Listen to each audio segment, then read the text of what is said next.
I'm Alara, 29 female. I live in a city apartment that's filled with more concept art sketches and strategy guides than actual furniture, which is exactly how my fiancé Liam and I like it. By day, I'm the lead designer for a video game studio, creating worlds from scratch. My life was supposed to be a happy one, on the verge of marrying the man I love, but a lifetime of family neglect was about to collide with the most important week of my life.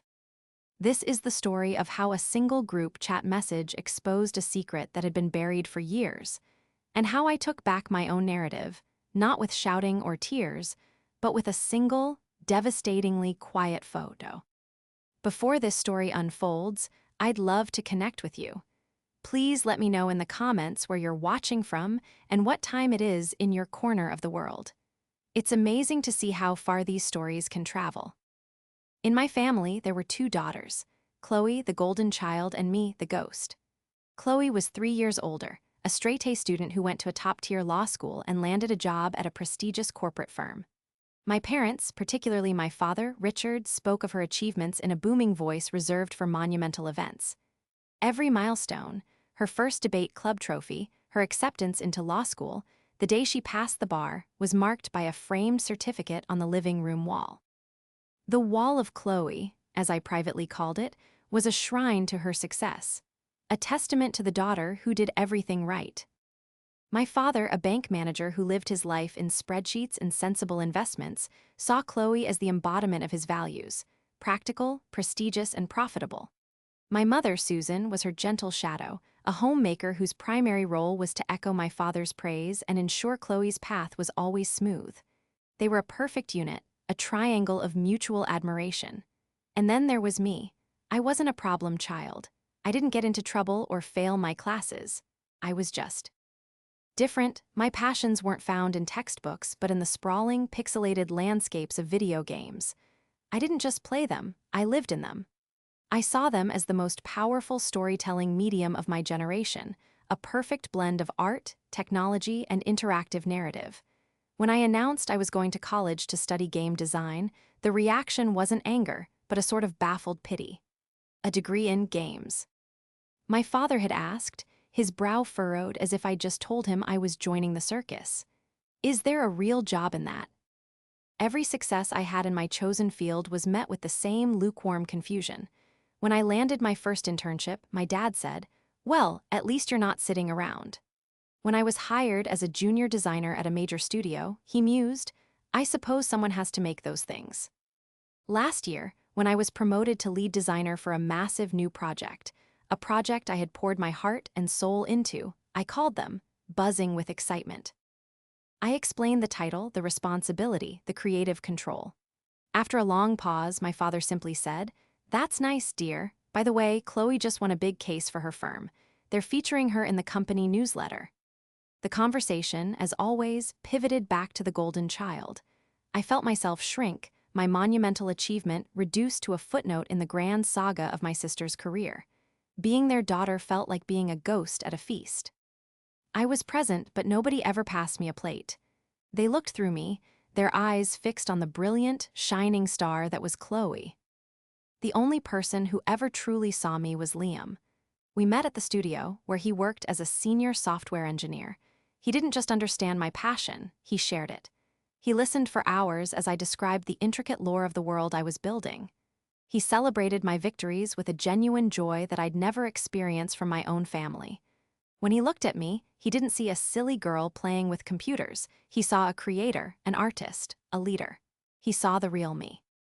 When he proposed 6 months ago, holding a ring box he'd 3D printed to look like a treasure chest from my favorite game, I knew I had found my true family. We decided on a small wedding.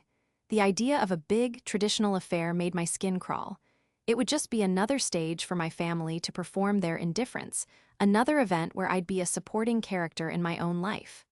Liam and I wanted something intimate, meaningful, and entirely ours. A simple ceremony at the city hall with a handful of our closest friends, our chosen family, followed by a nice dinner.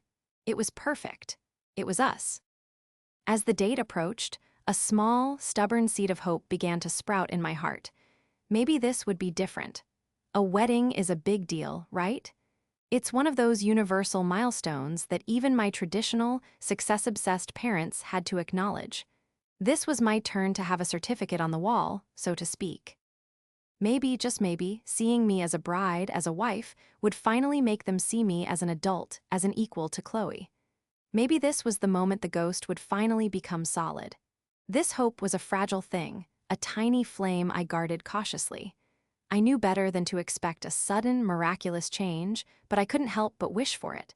I wanted my family to be there. I wanted them to smile, to share in my happiness just once.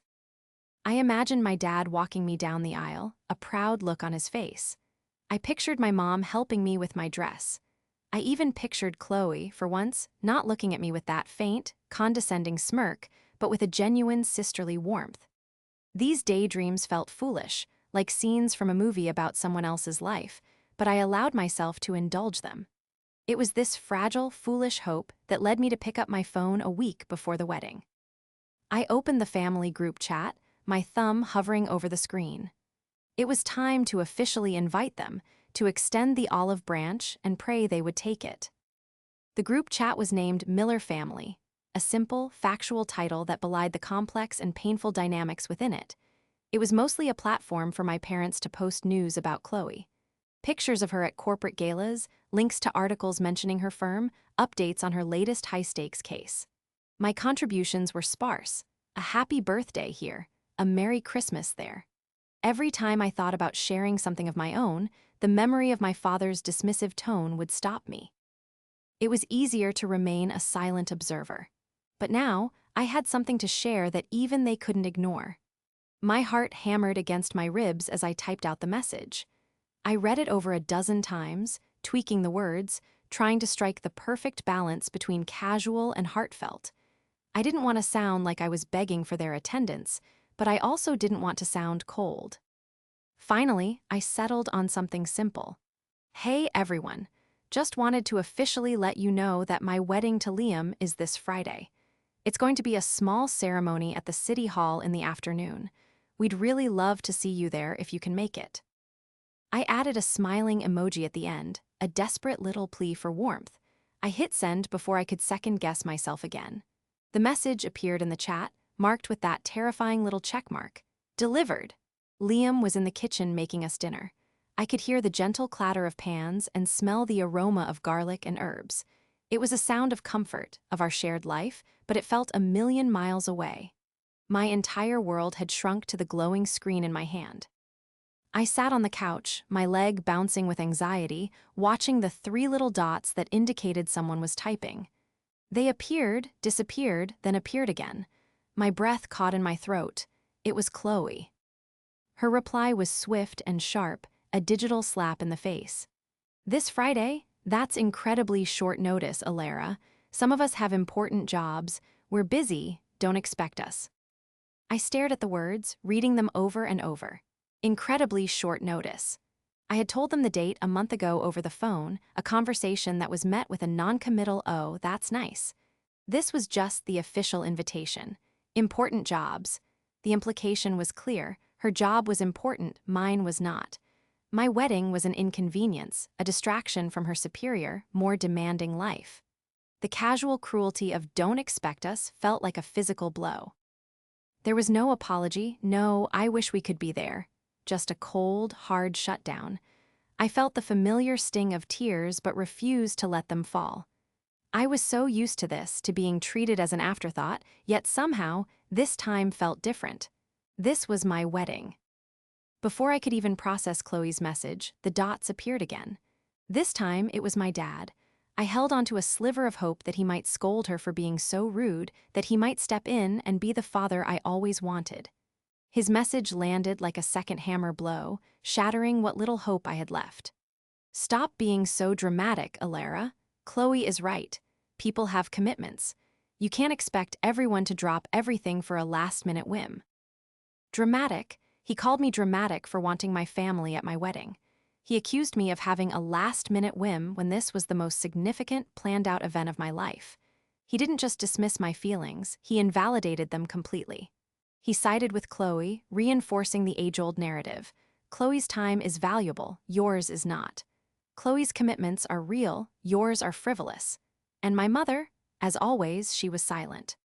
Her silence was her contribution, a quiet endorsement of their dismissal. In that moment, something inside me didn't just break, it went cold. The fragile hope I had been nurturing was extinguished, replaced by a chilling clarity. They were never going to change. They would never see me, never value me, never prioritize my happiness.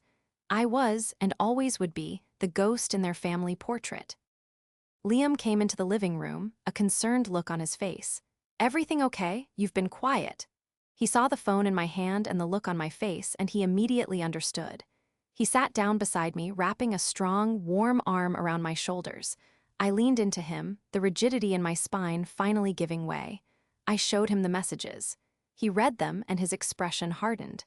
He didn't say, "I told you so," or offer empty platitudes. He just held me tighter. "I'm so sorry, Alara," he whispered into my hair. "You don't deserve that, not from anyone." His simple, honest validation was the only thing holding me together. With him by my side, I found a sliver of strength.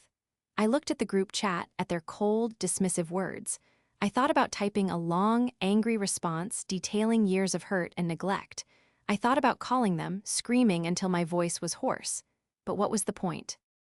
It would only lead to more accusations of being dramatic. They wouldn't listen. They didn't care. So I did the only thing I could do. I took a deep breath, my fingers moving with a strange sense of calm.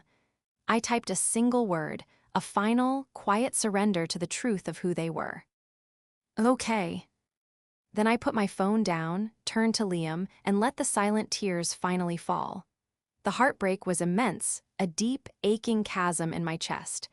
But as Liam held me, a new feeling began to surface beneath the pain: resolve. They had made their choice. Now it was time for me to make mine. The days following the group chat incident were a blur of forced cheerfulness.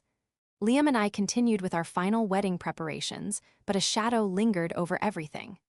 Liam was incredible, constantly checking in, taking over tasks he knew I usually loved, and filling our apartment with my favorite music and snacks. He was trying to build a fortress of happiness around me, but at night, when the apartment was quiet, the words from the chat would echo in my mind. "We're busy." Stop being so dramatic.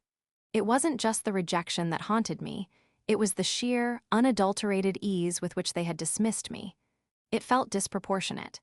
Yes, they had always favored Chloe, but to completely shun my wedding, with no excuse, no regret, it felt like there was something more to it, an unspoken reason for their coldness that went beyond simple favoritism.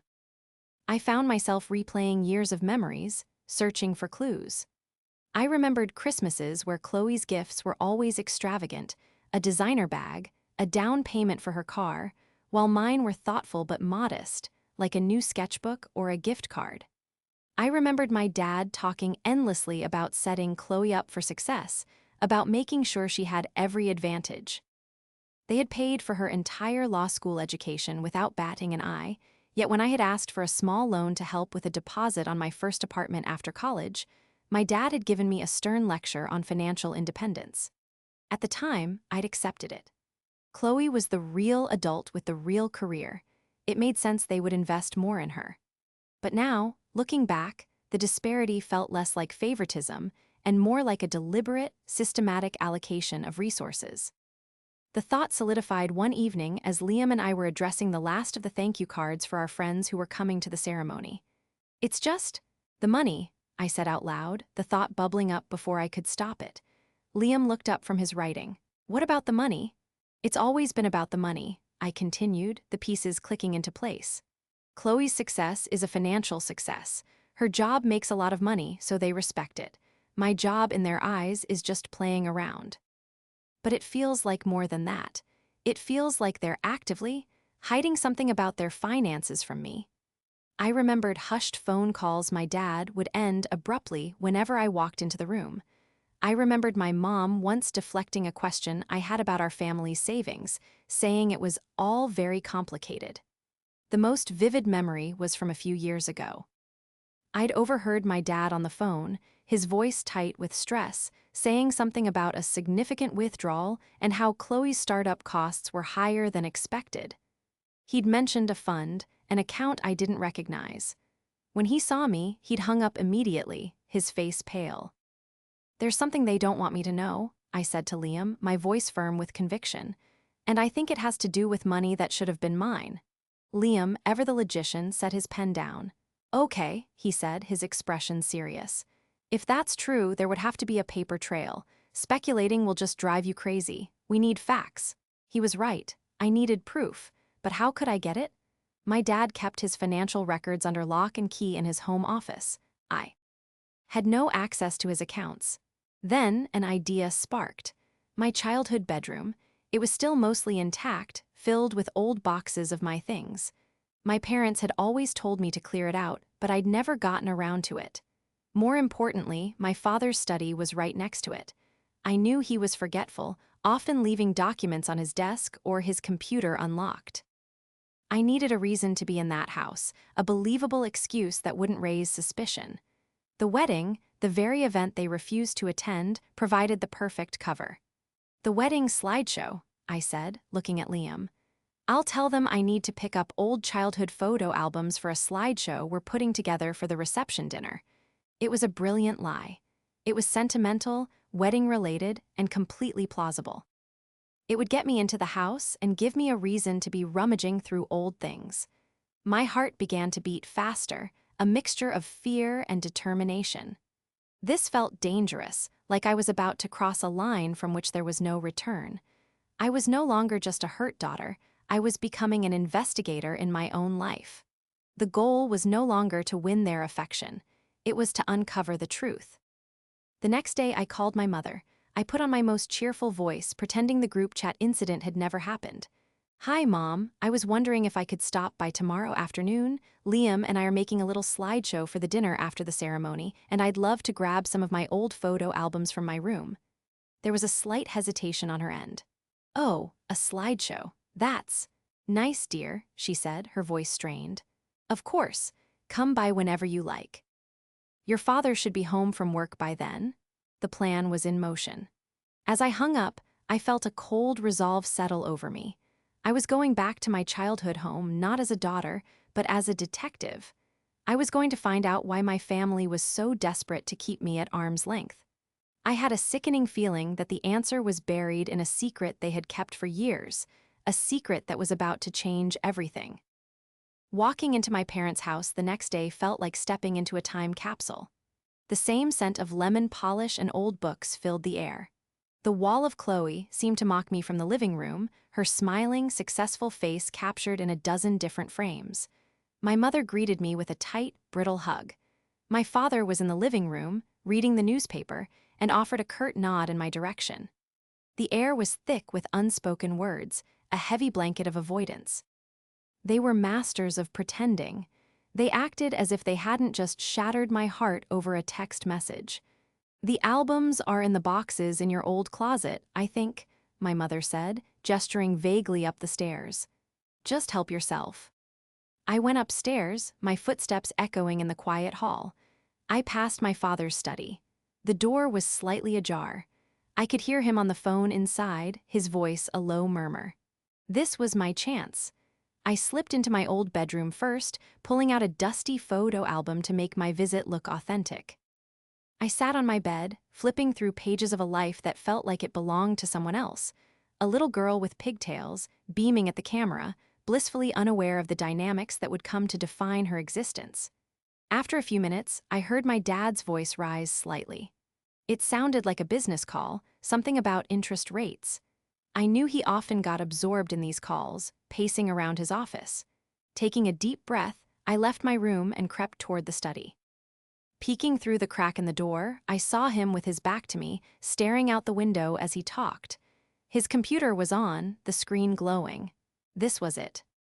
My heart pounded as I quietly pushed the door open and slipped inside. The room was meticulously organized, a stark contrast to my creative chaos. I moved silently toward the desk, my eyes fixed on the screen. My father was still deep in his conversation. On the monitor was an open email. The subject line read, "Annual Statement, Miller Family Trust." My blood ran cold. I'd never heard of a family trust.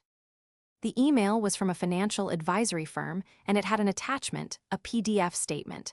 With trembling fingers, I moved the mouse and clicked it open. My father shifted his position by the window, and I froze, convinced he was about to turn around. But he didn't. He continued his call, oblivious. The document loaded. It was a detailed financial statement, and at the top, it listed the beneficiaries: Chloe Miller and Alara Miller. My eyes scanned the page, my brain struggling to process the columns of numbers. It was a trust fund, established by my paternal grandparents, to be divided equally between my sister and me. Each of us was to receive our full share upon turning 30. The initial sum was substantial, far more money than I had ever imagined. I scrolled down through the transaction history. I saw Th. record of a massive payout to Chloe 2 years ago, right after her 30th birthday. The amount was exactly half of the fund's total value at the time. Then I looked for my portion. I was 29, so it should still be there, growing, but it wasn't. The section under my name showed a balance that was shockingly low, less than a tenth of what Chloe had received. I scrolled further down, my breath catching in my throat. I found the transaction that explained everything.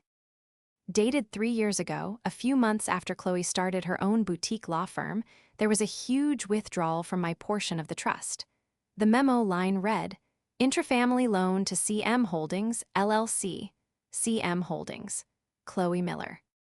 My father, as the trustee, had taken my inheritance, money my grandparents had left for me, and had given it to Chloe to fund her risky business venture. He had gambled my future on his golden child.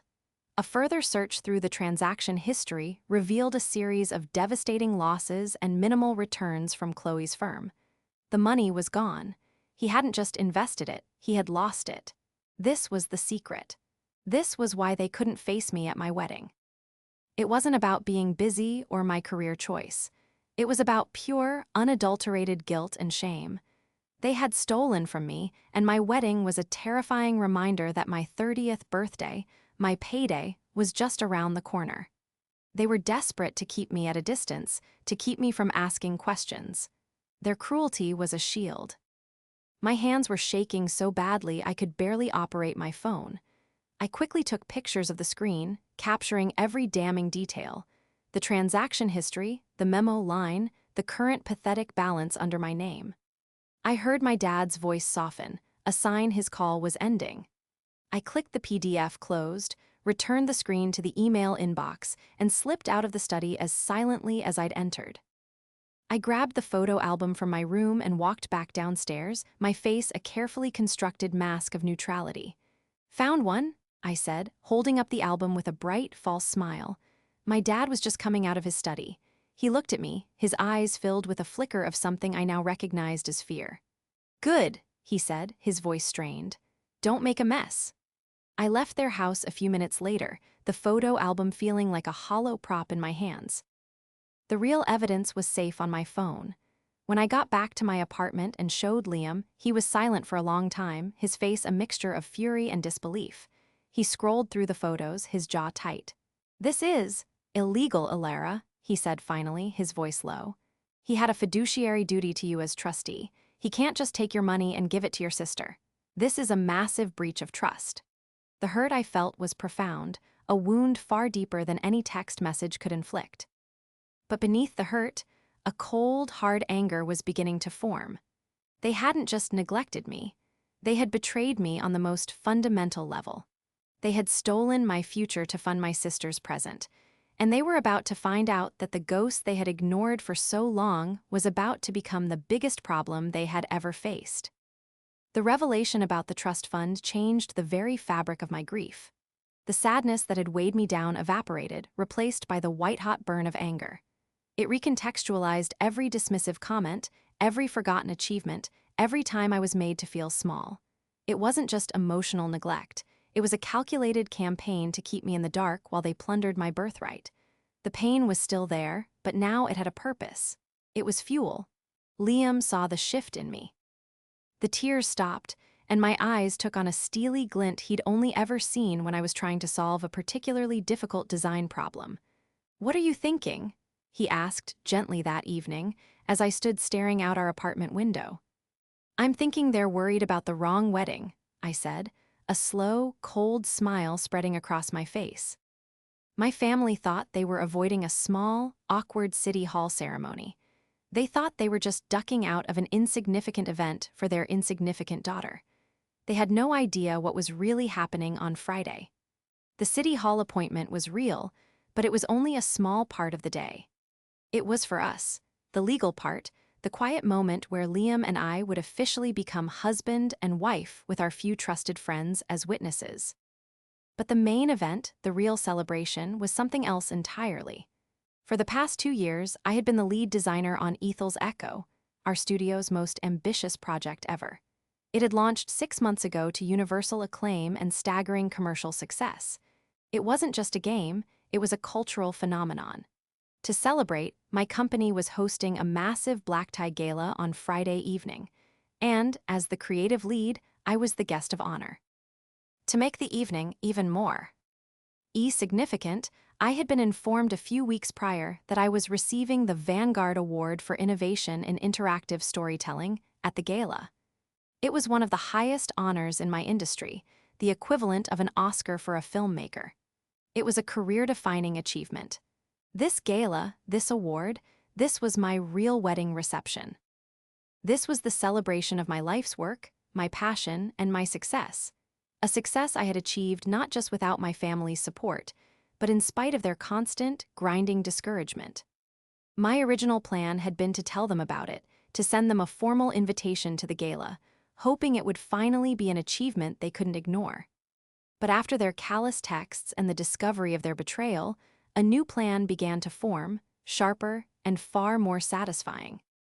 They wanted to stay home? Fine, let them. They wanted to believe I was having a sad little wedding without them? Perfect. They could sit in their house, marinating in their guilt, believing they had successfully dodged a bullet. They would feel superior, thinking of me as the dramatic daughter getting married on a whim. Meanwhile, I would be across town, being celebrated by hundreds of people who respected my work and valued my talent. I would be accepting a prestigious award, and I would be doing it as a newly married woman with my loving husband by my side. So, what's the plan? Liam asked, now smiling himself as he saw the gears turning in my head. The plan, I said, turning from the window, my eyes shining with a newfound fire, is to give them exactly what they think they're getting. Silence. And then we're going to let my success speak for itself. Loudly. We didn't change a thing. We proceeded with the plan for our quiet city hall ceremony in the afternoon. It was perfect. Just 10 of our closest friends gathered in a small, sunlit room. There were no grand pronouncements, no performative gestures, just genuine love and happiness. When the officiant declared us husband and wife, I looked at Liam and felt a sense of peace and rightness that was absolute. This was my family now. This circle of people who showed up, who celebrated with us without condition, they were my true family. After the ceremony, we went for a celebratory lunch, and then everyone went their separate ways to get ready for the evening's main event. I had a stunning evening gown, a deep emerald green that made me feel powerful and elegant. Liam looked impossibly handsome in his tuxedo. As we got ready, there was an electric current of anticipation in the air. This was no longer just a celebration, it was a declaration of independence. We were not just attending a party, we were orchestrating the closing scene of a long and painful chapter of my life. My phone remained silent. Not a single message from my parents or sister since my one-word reply. Their silence was their final, damning piece of evidence. They were relieved, happy to be busy. They had no idea that they were about to get a front-row seat to the life they had so carelessly written off. As Liam and I stood by the door, ready to leave for the gala, he took my hand. "Ready to go, Mrs. Miller-Hayes?" he asked, his eyes twinkling. I squeezed his hand, my heart full. "I've never been more ready," I replied. We were about to attend the wedding reception they'd never forget they missed. The gala was like something out of a dream. It was held in a grand ballroom with soaring ceilings, crystal chandeliers, and hundreds of people dressed in their finest. The air buzzed with excitement and a genuine passion for the worlds we all helped create. As Liam and I walked in, we were greeted with smiles and congratulations from colleagues and peers. Here, I wasn't the ghost daughter. I was Alara Miller, the lead designer of a game that had touched millions. My name was spoken with respect and admiration. It was a strange, intoxicating feeling. We mingled, we laughed, we drank champagne. I felt a million miles away from the cramped, judgmental world of my childhood home. I was in my element, surrounded by my people. This was where I belonged. The awards ceremony was the centerpiece of the evening. When my category was announced, my heart started to pound, but it was a thrill, not anxiety. A video played on the huge screens, showcasing scenes from Ethel's Echo, filled with the characters and landscapes I had spent years bringing to life. Hearing the applause from the crowd was a validation more powerful than anything my family could have ever given me. My name was called. As I walked to the stage, the spotlight felt warm, not harsh. I accepted the heavy, beautifully crafted award and stepped up to the microphone. I looked out at the sea of faces and saw Liam in the front row, his face beaming with a pride so pure and powerful it almost brought me to tears. I took a deep breath and began my speech. "Thank you," I started, my voice clear and steady. "To receive the Vanguard Award. D is an incredible honor. Creating a new world is never a solo endeavor. I want to thank my brilliant team of artists, writers, and engineers. Your talent and dedication are the true magic behind Ethel's Echo." I praised my colleagues and my mentors, then paused. "But most of all," I continued, my eyes finding Liam's, "I want to thank my chosen family. The people who stand by you, who champion your dreams even when they seem impossible, and who show up, not because they have to, but because they want to. And to my husband, Liam." A collective, happy gasp went through the audience. "Who I married just this afternoon. Thank you for being my partner in everything. You helped me build this world, and you helped me rebuild my own." I didn't mention my biological family. I didn't need to. My speech was not about who wasn't there. It was about who was. It was a celebration of the love and support that had allowed me to flourish. The applause was deafening. After the ceremony, a professional photographer from a major industry magazine pulled us aside. "Congratulations on the award and the wedding," she said excitedly. "Can we get a shot of the happy couple with the trophy?" She posed us against a backdrop with the event's logo. Liam stood beside me, his arms securely around my waist. I held the gleaming award in my hands. The photographer told us to smile, and it was the easiest thing in the world to do. The joy I felt was real, profound, and entirely my own. It was a perfect moment, frozen in time. Later that evening, as the gala was winding down, Liam and I found a quiet corner. I pulled out my phone, my heart beating with a different kind of anticipation now. I opened my social media app. I had thousands of new followers and notifications, but I ignored them all. I navigated to the photo the photographer had already sent over. It was stunning. We looked like a power couple, happy, successful, and deeply in love. The award glittered in my hands, a symbol of everything I had accomplished on my own terms.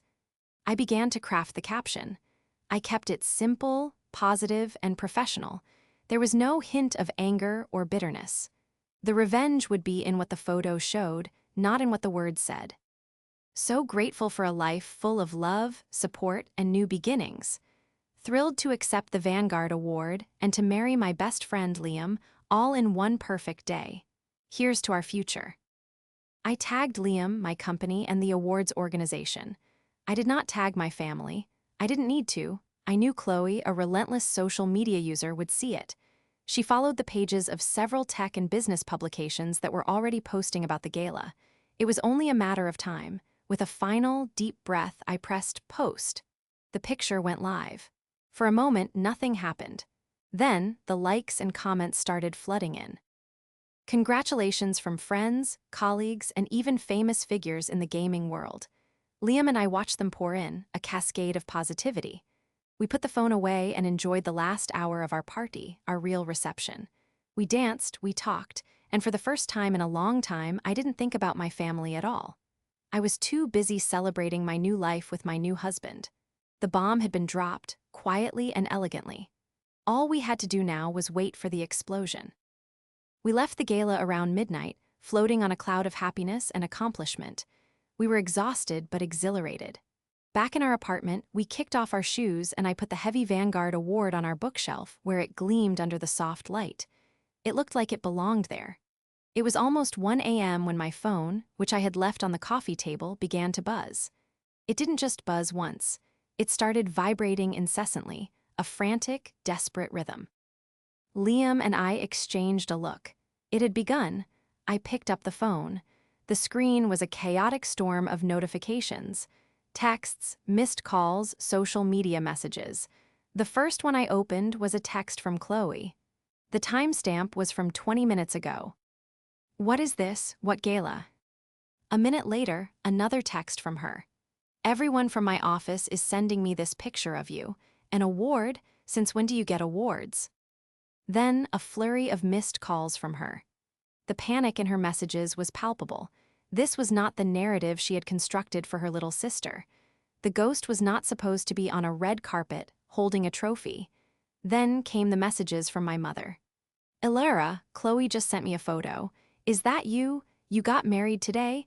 We didn't know it was such a big event. Why didn't you tell us?" The false innocence in her words, the attempt to shift the blame onto me for not communicating the importance of the event, was both pathetic and infuriating. They weren't sorry they missed it. They were sorry they misjudged the social currency of attending. But the final blow came from my father. A single, terse text message that reeked of wounded pride. And dawning terror, "You need to call me, now." I could practically hear the command in his voice, the expectation that I would immediately fall in line.